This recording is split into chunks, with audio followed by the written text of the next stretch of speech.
महाराष्ट्रामधलं Chhatrapati संभाजीनगरचं Amol Khotkar encounter प्रकरण सध्या महाराष्ट्रामध्ये चर्चेचा विषय बनला आहे। पोलिसांनी अमोल खोतकरचा एन्काउंटर केला, मात्र हा एन्काउंटर करताना कारण दिलं की अमोल खोतकर याने एक दरोडा टाकलेला आहे, याच्यामध्ये कोट्यावधी रुपयांची लूट झालेली आहे। हा दरोडा एका व्यावसायिकाच्या घरावर टाकण्यात आलेला होता आणि यामध्ये या व्यावसायिकाचं 5.5 किलो सोनं आणि बरंच काही अमोल खोतकर आणि त्याच्या सहकार्याने लुटल्याचं पोलिसांनी आरोप लावला होता। मात्र अमोल खोतकर याचा खरंच एन्काउंटर झालेला आहे का, हा सध्या प्रश्न उपस्थित होत आहे का अमोल खोतकर याचा मर्डर पोलिसांनी केलेला आहे, असा देखील प्रश्न अमोल खोतकर याचे नातेवाईक उपस्थित करत आहेत। छत्रपती संभाजीनगरचे पालकमंत्री संजय शिरसाट पोलिसांच्या विरोधात बोलताना म्हणाले होते की पोलीस हे दरोड्यांमध्ये सामील असतात आणि त्यामुळेच महाराष्ट्रामध्ये वेगवेगळ्या ठिकाणी दरोड्याच्या घटना घडत आहेत।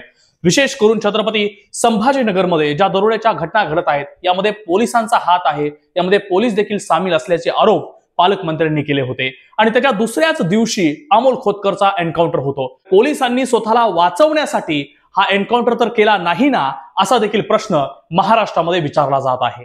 एन्काउंटर झालेल्या अमोल खोतकरची बहीण ज्यावेळेस प्रसार माध्यमांशी बोलत होती त्यावेळेस ती सांगत होती तो जर गुन्हेगार होता तर त्याला पकडायचं, त्याला न्यायालयासमोर हजर करायचं, न्याय देवता जो काही निर्णय देईल तो आम्हाला मान्य होता, त्याला जेलमध्ये टाकायचं, त्याला सडवून मारायचं।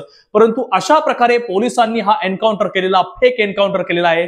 अमोल खोतकर हा व्यावसायिक असल्याचं त्याच्या बहिणीकडून सांगितलं जात आहे। खोतकर हा सध्याच्या घडीला प्रचंड श्रीमंत असल्याचं त्याच्या बहिणीकडून सांगितलं जात आहे। तो वेगवेगळे व्यवसाय चालवतो, त्याचे वेगवेगळे व्यवसाय आहेत आणि या व्यवसायातून तो लाखो करोडो रुपये कमवतो, मग त्याला चोरी करण्याची गरज काय, असा देखील प्रश्न उपस्थित होत आहे। दर्शनी संभाजीनगरच्या पोलिसांना देखील असा कोणत्याच प्रकारचा पुरावा अमोल खोतकरच्या विरोधात सापडला नव्हता। मग अमोल खोतकर याच्या छातीमध्ये गोळ्या झाडण्याची गरज काय, असा प्रश्न त्याच्या कुटुंबियांनी विचारला आहे। अमोल खोतकर प्रकरणामध्ये पोलिसांनी स्वतःच्या बचावाखातर सांगितलं की अमोल खोतकरला पकडण्यासाठी गेल्यानंतर आमच्या अंगावर अमोल खोतकरने गाडी घातली आणि फायरिंग केली।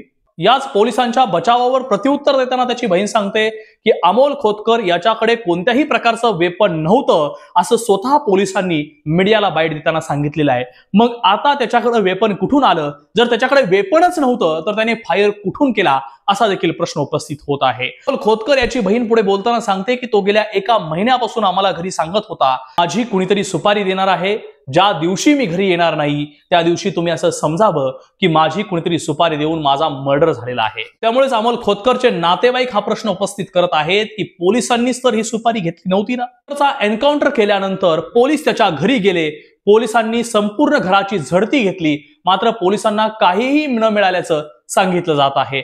एवढंच नाही तर पोलिसांनी जर हा फेक एन्काउंटर केला नव्हता तर अमोल खोतकरच्या बहिणीच्या कोऱ्या पानावरती 25-30 सह्या घेण्याची पोलिसांना गरज का भासली, हा देखील प्रश्न उपस्थित होत आहे। खोतकर याला पकडून त्याच्याकडे चौकशीच करायची होती आणि संबंधित उद्योजकाच्या घरामधलं सोनं परत मिळवायचं होतं, तर पोलिसांनी अमोल खोतकरच्या पायावरती किंवा कमरेपासून खाली गोळ्या का झाल्या नाहीत, हा देखील प्रश्न उपस्थित होत आहे। पालकमंत्र्यांच्या म्हणण्याप्रमाणे खरंच पोलिसाच्या दरोड्यांमध्ये सामील नसतील तर त्यांनी अमोल खोतकरला जिवंतपणे पकडून न्यायालयासमोर हजर का केलं नाही?